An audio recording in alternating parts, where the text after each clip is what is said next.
সোনালী রথ। আমি থাকি বাঘাযতীন লালকায়।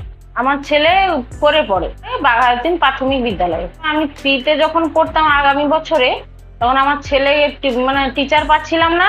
ওই একজন পাশের বাড়ির দিদি ছিল, ওকেই ওই শিক্ষণীর সঙ্গে যোগাযোগ করিয়ে দিয়েছে আর কি। আর শিক্ষণীর সঙ্গে মানে কথা বলার পর ওনারা খুব ভালো টিচারও প্রোভাইড করেন। আর আমি টিচার পেয়েও ওনারা খুব ভালো পড়ানো, খুব ভালো সার্ভিসও দেন। ওনারা কোনো সমস্যা হলে ওনারা চেঞ্জ করেও দেন, কি হয়তো কিছু পয়সা কড়ির ব্যাপার থাকলে ওনারা পয়সা কড়ি ফেরতও দিয়ে দেন। সে নিয়ে কোনো ওনাদের অসুবিধা নেই। খুব ভালো ওনাদের ব্যবহারও, যেই কথাবার্তাও সেই খুব ভালো। আমি যখন ছেলেকে 3তে আমার টিচার দিয়েছিলাম, তখন যে পড়াতে আসতেন উনি খুব ভালো পড়াতেনও, আর খুব ভালো আমার ছেলেকে শিখাতেনও, বোঝাতেনও, সবকিছু।